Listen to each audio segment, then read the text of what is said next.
안녕하세요. 포럼비프 가상의 제국 영화가 되되 사회를 맡은 한국영상자료원 유성관입니다. 영화 전편을 필름으로 만든 한국 장편 영화의 마지막 영화는 2013년도에 만들어진 봉준호 감독의 설국열차였습니다. 그런 만큼 한국 영화는 디지털 시대로 굉장히 빨리 진입을 한 것이었죠. 그리고 그로부터 채 10년 지나지 않은 지금 관객들은 OTT를 극장보다 더 편리하고 더 익숙하게 생각하고 있습니다. 그런 만큼 변화는 계속되고 있는 것이고요. 어제 술에 여진이 아직 깨지 않은 상태에서 오늘 또 좋은 상영들을 다 제끼시고 여기까지 와주신 데 대해서 굉장히 고마운 말씀드리겠습니다. 영화란 무엇인가라는 질문이 단순히 학술적인, 이론적인 혹은 철학적인 것이 아니라 이제 정말 실용적이고 실제적인 질문이 된 시대에 우리가 살고 있기 때문에 무엇보다도 영화제 기간 동안에 이렇게 시간을 할애해 주신 관객 여러분께 특별히 관심드리고요. 함께 고민하고 논의할 수 있는 시간이 되기를 바랍니다. 실은 매체 환경 자체가 굉장히 급속히 변화되면서 3년 동안 영화에 관계하는 사람들에게는 많은 고민과 그다음에 그 전망에 대한 거, 향방에 대한 거, 영화 매체 자체에 대한 향방을 둘러싼 질문이 많았던 것 같습니다. 필름 시대에는 전혀 경험할 수 없었던 새로운 공간에 대한 경험, 시각적 경험들이 가득 차 있습니다. 가상 카메라는 바로 디지털로 강화된 새로운 예술 욕망을 더 확장시키고 팽창시키는 하나의 기술이라 생각을 합니다. 하지만 디지털 시각 효과는 그런 것들을 이음새 없이 표현하게 되고 관객들은 서로 분절된 공간들을 하나의 연속된 공간으로 인지하게 되죠. 이것은 새로운 공간적 경험일 수밖에 없습니다. 우리나라에서 1994년에 구미호라고 하는 디지털 VFX를 반영한 영화가 처음 개봉을 하면서 그런 홍보가 이루어지면서 한국 영화는 디지털 VFX의 시대로 바로 들어섰다고 볼 수 있겠습니다. 지금 한국 영화는 또 새로운 도전의 지점에 서 있다고 생각합니다.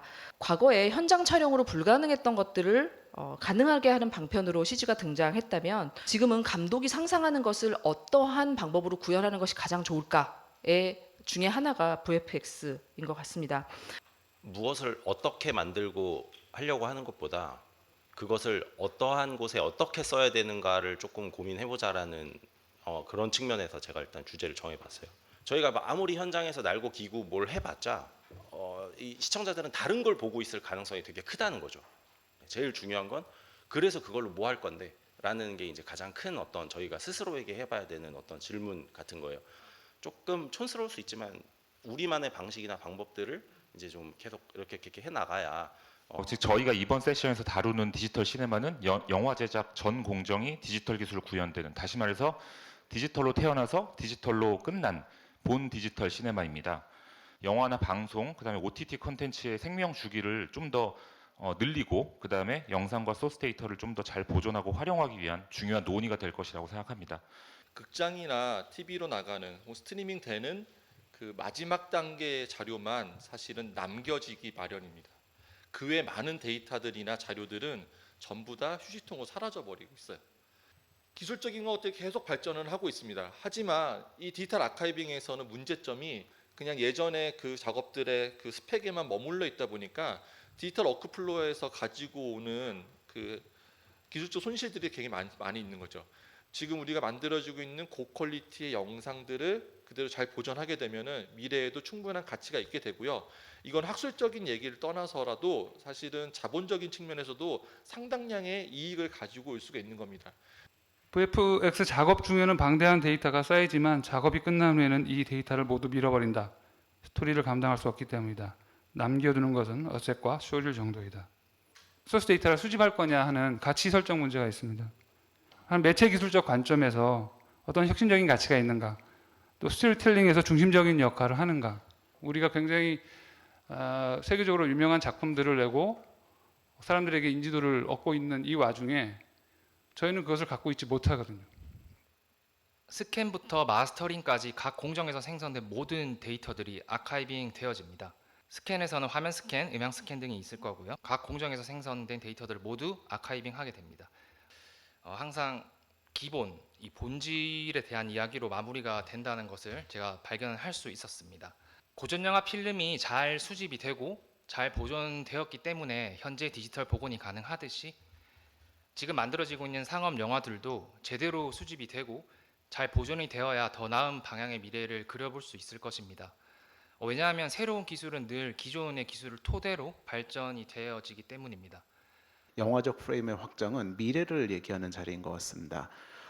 사실상 디지털 VFX의 발전은 지금 우리의 영화계의 어떤 정의부터 흔들어 놓는 경우도 많습니다. VFX 파이프라인이 굉장히 지리적으로 분산되어 있고 그 지리적으로 분산된 것을 가능하게 하는 것은 디지털 기술이기 때문에 그 두 지점에서 어떻게 디지털 파이프라인이 제작 현장이 바뀌고 있고 제작 과정이 바뀌고 있고 그것을 연구자로서 어떻게 연구를 할 수 있는가라는 우리는 24시간 가동되고 있다. 그렇죠? 어떤 지점에서 이제 끝나고 직업을 마치고 집에 가면 그 다른 지점에서 그걸 다시 릴레이 받듯이 계속해서 작업을 하고 있다. 그런 것을 굉장히 강조해서 시각적인 표현의 한계를 극복하는 그런 그 전체적인 행위를 저는 VFX라고 생각을 합니다. 그런 측면에서 최근에 주목을 받고 있는 버추얼 프로덕션은 그런 시각적 표현의 한계를 실험하는 가장 최첨단, 최전선이라고 볼 수 있을 겁니다. 근데 그 영화적인 상상이 디타이징이 되는 순간에 어떻게 보면 이 버추얼 프로덕션이라는 중간 경계 솔루션이 있다고 보는 겁니다. 그래서 버추얼 프로덕션은 영화적 상상을 디지털 트윈으로 그리고 디지털 트윈을 통해서 시뮬레이션 한 이후에 그것을 다시 영화로 가장 인터랙티브하게 전환할 수 있는 도구다. 이렇게 생각을 합니다. 인간이라는 게 참 웃기죠. 계속 호기심을 가지고서는 새로운 걸 원하고요. 한 가지만 있을 때 계속 지루함을 느낍니다.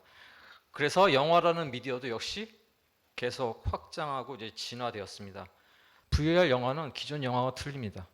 하지만 영화가 붙죠. 네.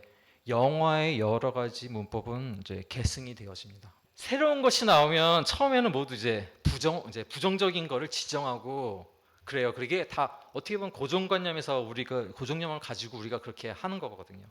하지만 잘된 것들은 그리고 항상 새로운 주는 혁신적인 것들, 특히 그런 것들은 빠른 시간 안에 우리 안에 들어와서 우리를 적응시키게 됩니다.